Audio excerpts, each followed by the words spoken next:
Ladies and gentlemen, it is with great honor that we present to you Les Brown.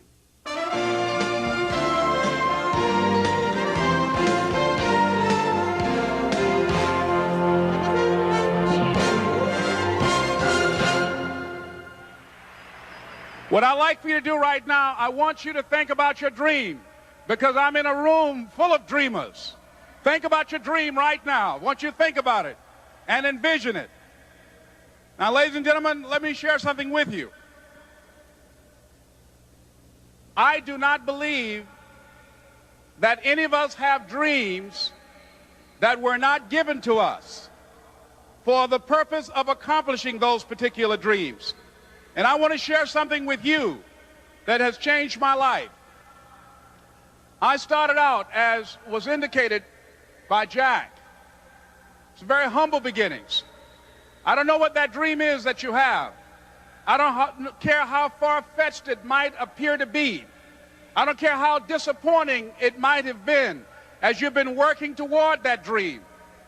But here's what I know, that that dream that you're holding in your mind, that it's possible. Let's say that together, please. It's possible. See, sometimes we can't say, I can do that. But what we can say, that it's possible that I can have my dream as we run toward it, as we work on it day in and day out. No one, ladies and gentlemen, could have convinced me when I started out just over 6 years ago, working on my dream. And I want you to think about whatever your dream is, because I was willing to take a chance. And most people won't do that. Most of the people that you talk to try and bring them into the business, these are not risk takers. Most people have done all that they're ever going to do. They raise a family, they earn a living, and then they die. But people who are running toward their dreams, life has a special kind of meaning.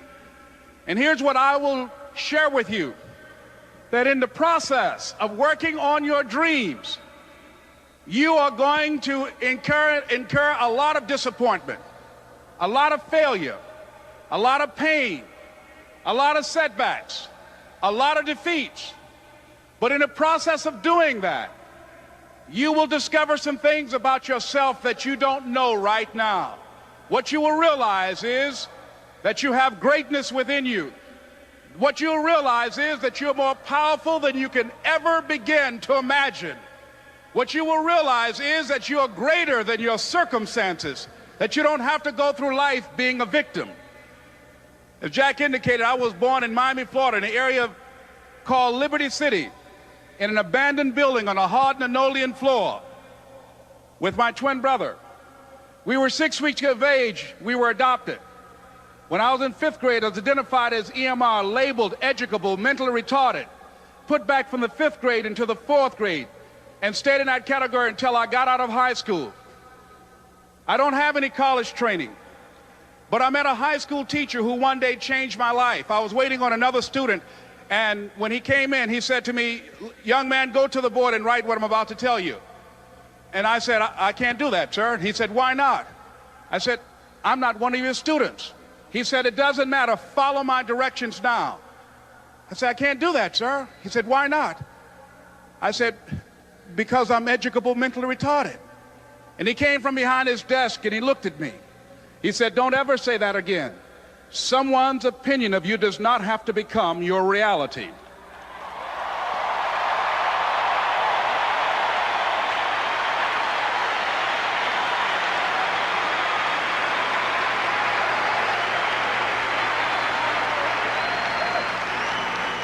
And that man, Mr. Leroy Washington, did something for me. He started planting seeds in my mind that enabled me to begin to dream, as Dexter has been doing for you.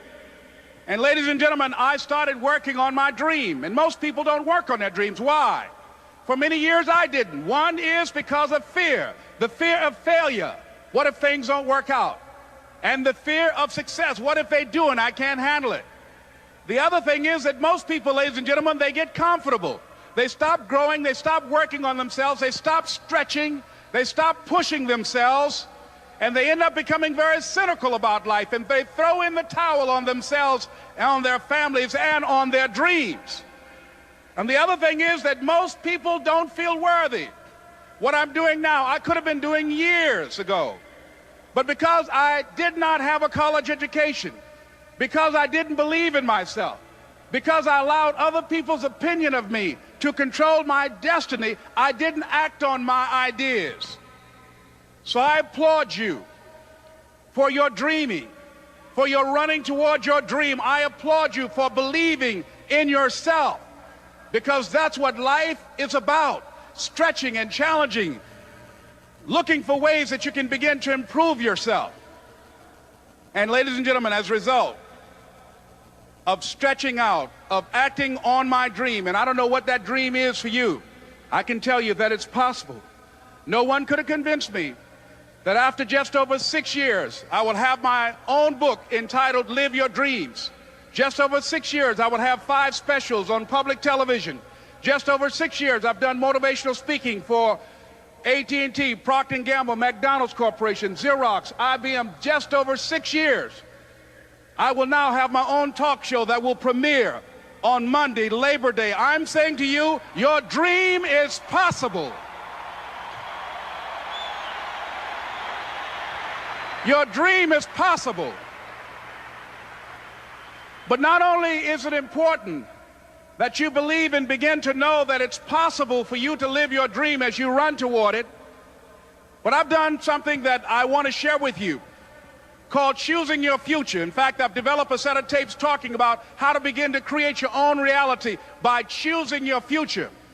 And not only is it important for you to know it's possible for you to choose your future, but it's necessary that you work on yourself, that you develop yourself. It's necessary that you get the energy drainers out of your life, people who don't want anything, people who are not striving, people who are not challenging themselves, people who aren't growing, people who have stopped dreaming. It's necessary that you align yourself with people and attract people into your business who are hungry, people who are unstoppable and unreasonable, people who are refusing to leave life just as it is and who want more. My mother used to say, birds of a feather flock together. If you run around with losers, you will end up a loser. It's necessary that you get the losers out of your life if you want to live your dream.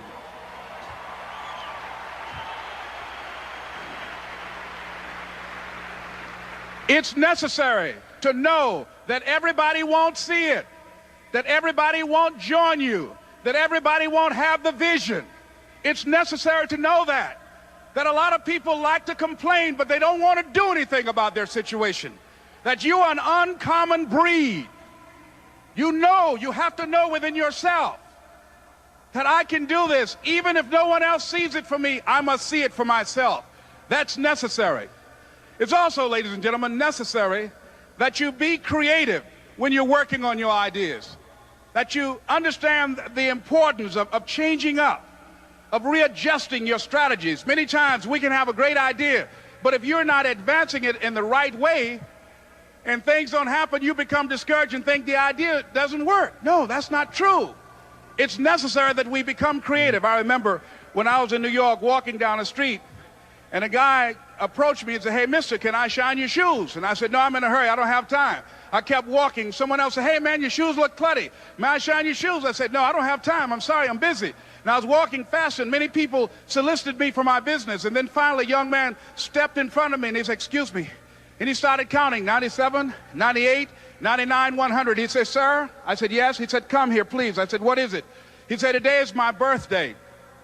And every year, just to thank God for another year of life, the 100th person who passes my shoe shine stand, I offer them a free shoe shine. Would you give me the honors?" I said, "Why, sure." I got up on the shoe shine stand, George, and I sat there, and he shined my shoes diligently. And when I got down, I looked at them, they were sparkling. And I was walking away, and I said, "Thank you." And I stopped, I said, "Excuse me, but how much do you usually charge?" He said, "Only $2. I said, "I tell you what, today's your birthday. Here's $5, keep the change." He said, "Thank you." As I was walking away, looking in the opposite direction at other people coming, he started counting again. 97, 98, 99, 100.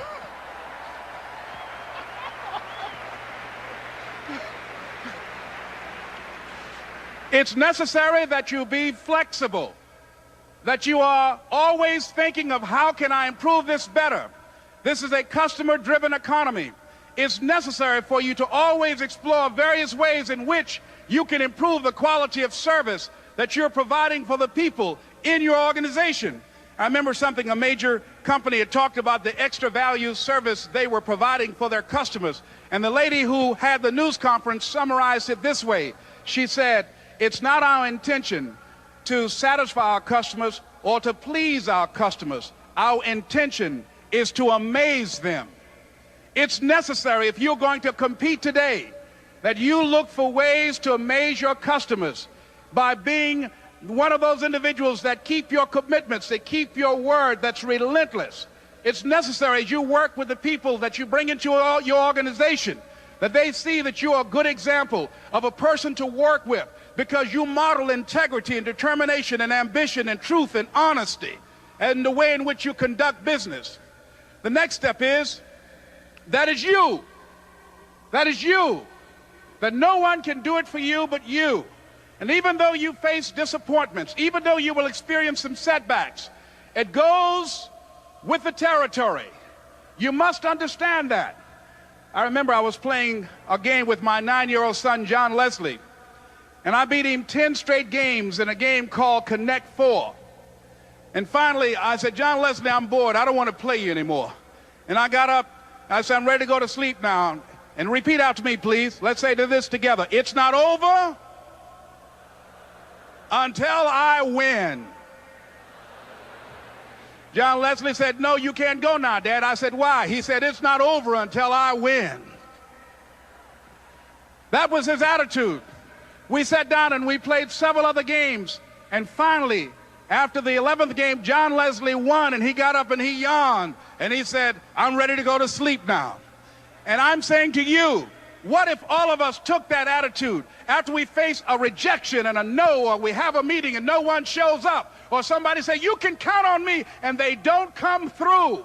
What if we have that kind of attitude? The car's repossessed. Nobody believes in you. You've lost again and again and again. The lights are cut off, but you're still looking at your dream, reviewing it every day, and say to yourself, it's not over until I win.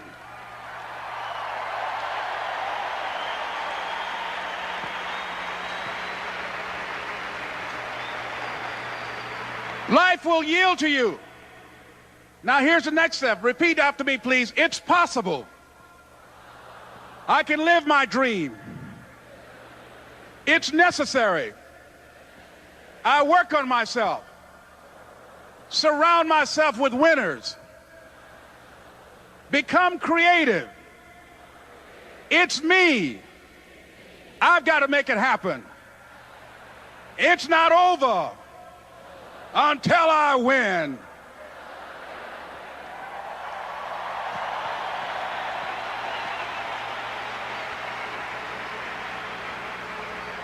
The next thing that's important to know, yes, it's possible that you can choose your future and direct the course of your life as you run toward your dream. It's necessary that you have goals, that you write those goals down, that you plan, that you think constantly of how you can begin to improve what it is that you're doing. If it's your presentations, if it's your recruiting skills, whatever that is, it's also necessary that you look for ways to always find a way to pull it out when everybody else thinks that you are defeated. That you've got to take personal responsibility to know that in order to become successful, you've got to make it your personal business to do it. But the next thing, ladies and gentlemen, I want to share with you that some of you already know that it's hard. It's not easy. It's hard changing your life. It was hard when just over 3 years ago, in the Penobscot building in Detroit, Michigan, where I was operating my business, and I fell on some hard times, and I was sleeping in my office. It was hard coming into the lobby, and the security said, excuse me, Mr. Brown, can we see you for a moment? And I said, yes, and I walked up to the counter, and he gave me an envelope. And he said, would you mind reading it here? And I opened the envelope, and the envelope was from management that said, this is an office tower. It's not a hotel. please do not sleep in your office. And I said, excuse me, sir. I said, I just work long hours in creating my business. I'm an entrepreneur. And right now, things are bad for me. But they're not going to be this way always.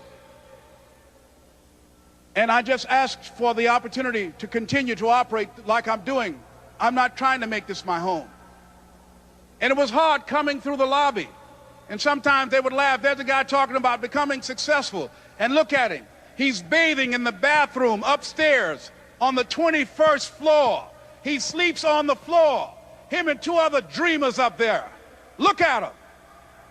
It was hard, ladies and gentlemen, coming to speak to people. And I was facing financial difficulties in my own life. I was behind on my bills and my dreams, and I'm saying to them, you can live your dream. It was hard, ladies and gentlemen. It was very difficult to pick myself up each day believing that I could do it. There were times that I doubted myself. I said, God, why is this happening to me? I'm just trying to take care of my children and my mother. I'm not trying to steal or rob from anybody. Why did this have to happen to me? It was very hard. And here's what I want to say to you.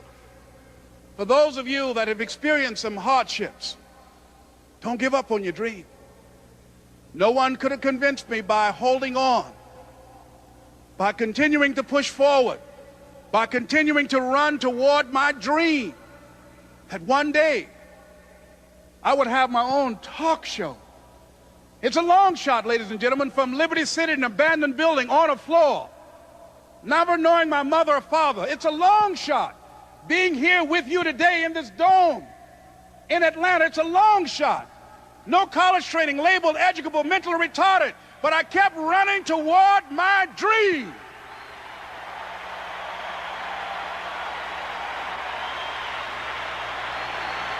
Don't stop.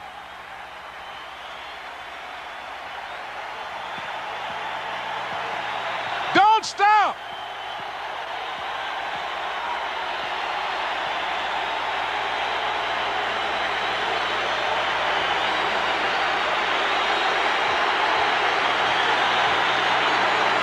Don't stop running toward your dream.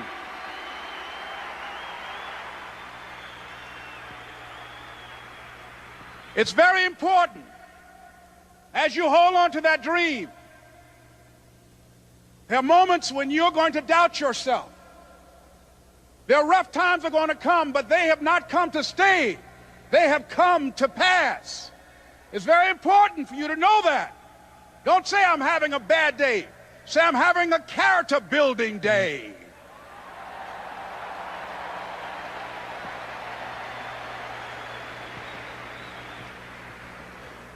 It's very important for you to believe that you are the one to make this happen. I remember this high school teacher, Mr. Leroy Washington, at the end of school one June, it was just a few days before we were supposed to leave, and I just got my report card, and it indicated that I'd failed history, and I'd failed English, and I would have to go to summer school.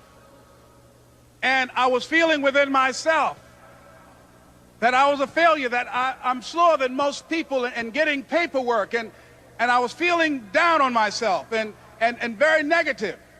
And Mr. Washington was giving a speech to the graduating seniors, and I was in 11th grade. And even though I wasn't supposed to be in there, I went in there because the speech he was giving, that speech was for me. And as he talked, my heart began to beat fast.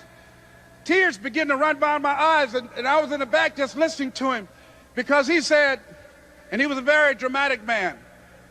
I still talk to him to this day.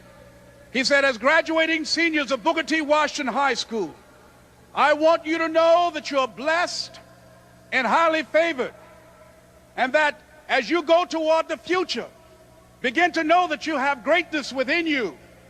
And if just one of you here begin to envision yourselves as being blessed and highly favored to reach your goals, if just one of you capture the essence of what that means, that you have greatness within you and a responsibility to manifest that greatness, that you can make your parents proud, you can make your school proud, you can touch millions of people's lives, and the world will never be the same again because you came this way.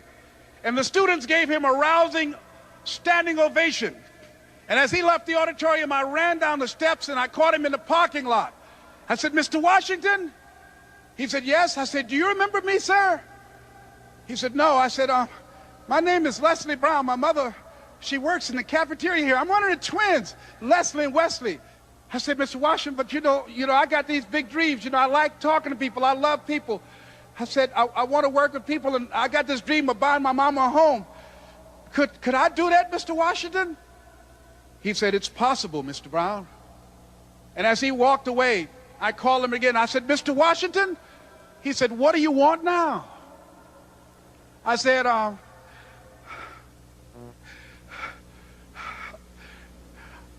the one, sir." I said, "I'm the one. You remember me, sir. I'm Miss Mamie Brown's boy. I'm the one. I'm the one."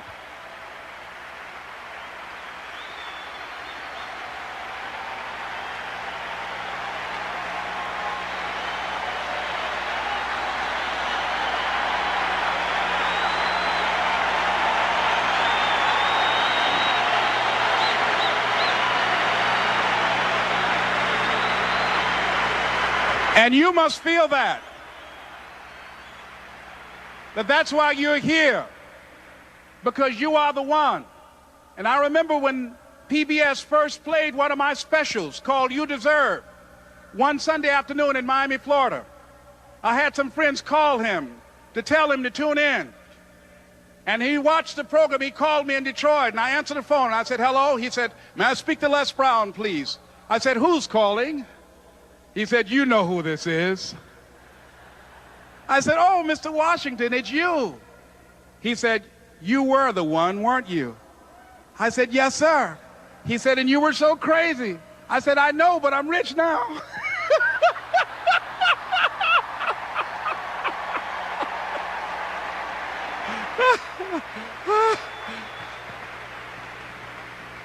Ladies and gentlemen, it's not going to be easy. It was hard laying on the floor of the Penobscot building, looking out of the window, daydreaming, saying, "Les, can you do this? Can you make this happen?" I used to listen to tapes day in and day out about See You at the Top, my great friend Zig and Dennis Waitley and different other motivational speakers, and Dr. Norman Vincent Peale. And Dexter saying, "Don't let nobody steal your dream." I used to ask myself, can I do this? And something said within me, "You're the one. You're the one." And let me tell you something, ladies and gentlemen. While you're here, and before you go back home to your respective cities and communities, write down at least 5 reasons on why you deserve your dream, on why you won't give up, what's going to make you unstoppable, why you must be unreasonable, because logical, practical thinking says you can't do it today. But if you want to produce unreasonable results in your life, like living your dream and taking charge of your destiny, you've got to be an unreasonable person. You've got to be an uncommon person. So write down the reasons of why you're here. My first major goal was to buy my mother a home. And let me tell you something, ladies and gentlemen. What will reasons do, Les? Nietzsche said, if you know the why for doing, you can endure almost anyhow. What do you mean by that? If you know why you're doing something, when the hard times come, and they're going to come, when the disappointments and the rejections come, and they're going to come by the truckloads, your reasons will be your rod and staff to comfort you, to pick you up. Once again, I got a saying on one of my tapes: if life knocks you down, try and land on your back, because if you can look up, you can get up. Let your reasons get you back up.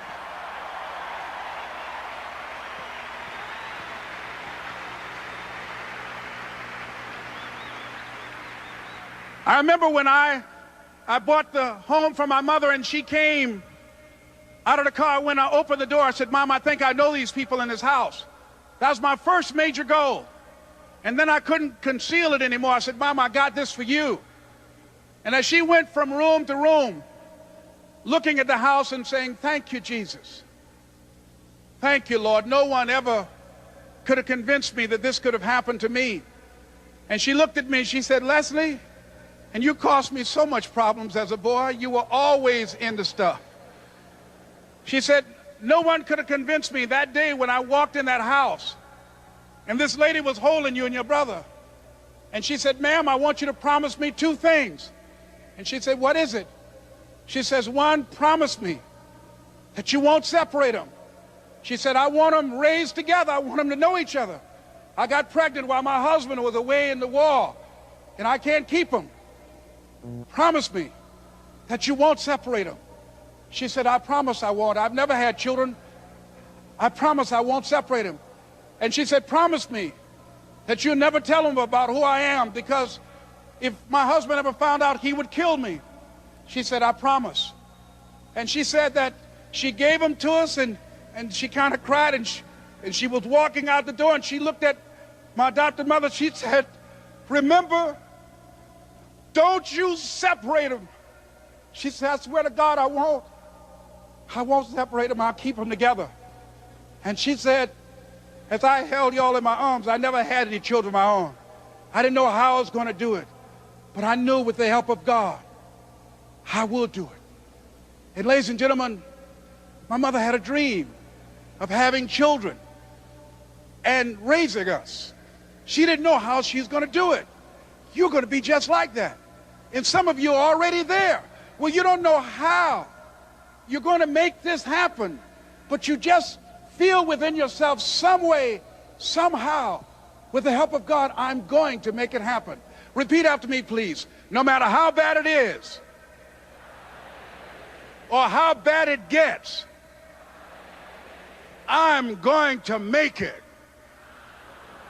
I'm going to make it. Shake somebody's hand on your right and left and say, you got the right stuff.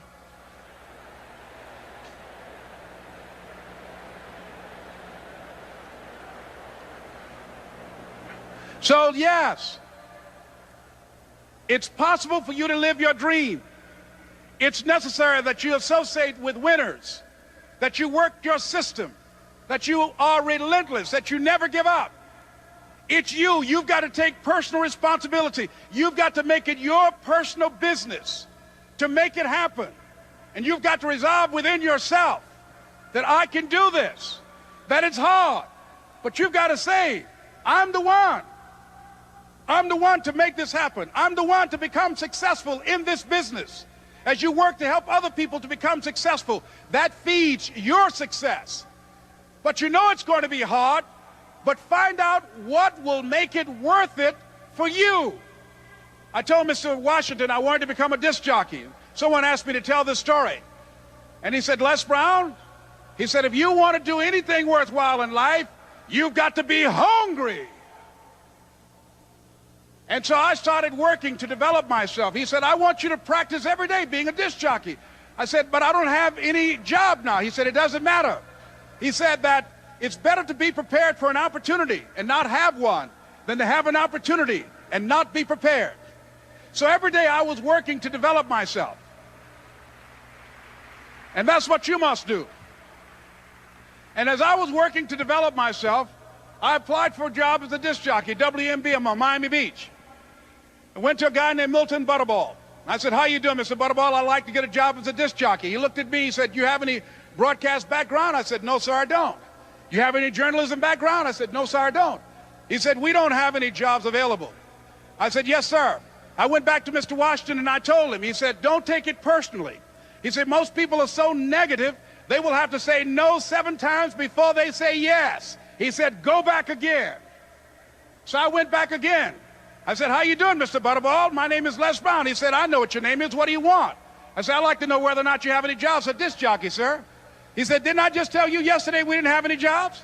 I said, yes, sir, but I know whether or not somebody got laid off or somebody was fired, sir. He said, no one was laid off or fired. Now get on out of here.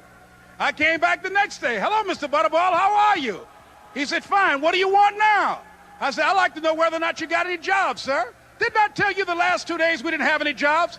I said, yes, sir, but I don't know whether or not somebody got sick or somebody died, sir. He said, no one got sick or died. Now don't come back here, and threw me out again. I came back the next day like I was seeing him for the first time. I said, hello, Mr. Butterball, how are you? He looked at me with rage. He said, go get me some coffee. I said, yes, sir.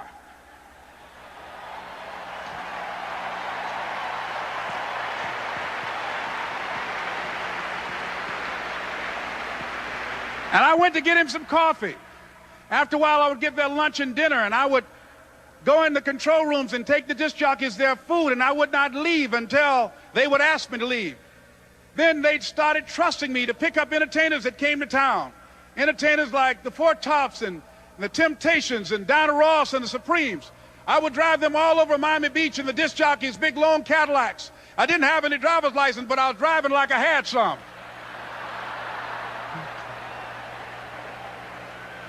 And one day, one Saturday afternoon, while I was at the radio station, a guy named Rock was drinking while he was on the air. I was the only one there, looking at him through the control room windows, walking back and forth, young, ready, and hungry. I was saying, drink, Rock, drink. Drink, Rock. I'd have gone to get him some more if he'd asked me to. Pretty soon the phone rang, and it was the general manager. And I answered the phone. I said, hello? He said, Les, this is Mr. Klein. I said, I know. He said, Rock can't finish his program. I said, I know. He said, would you call one of the other DJs in? I said, yes, sir. I hung the phone up. I said, now he must think I'm crazy. I called my mom and my girlfriend, Cassandra. I said, y'all turn up the radio and come out on the front porch. I'm about to come on the air.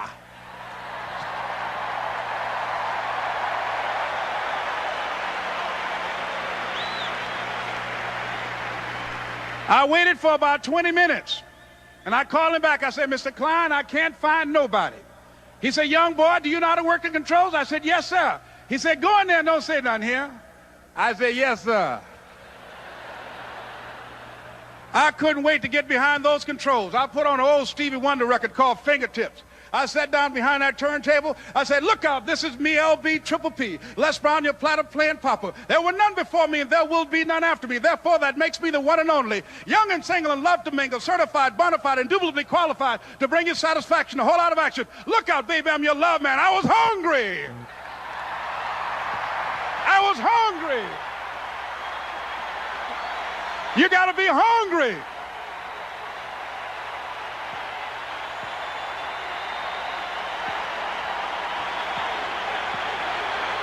You got to be hungry.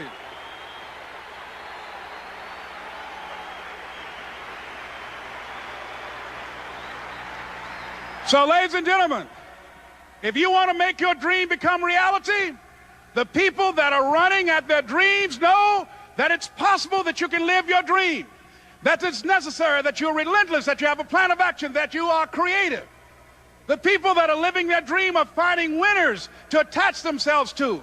The people that are living their dreams are the people that know that if it's going to happen, it's up to them. And they're resolving within themselves, it's not over until I win.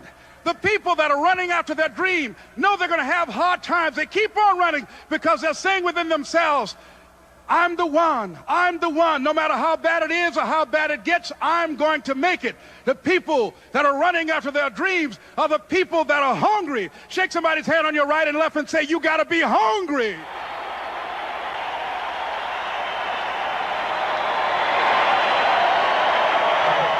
And as you run towards your dream, I want to dedicate this to you that I love very much. I want to thank Dexter and all of you. It's something that I'm known by.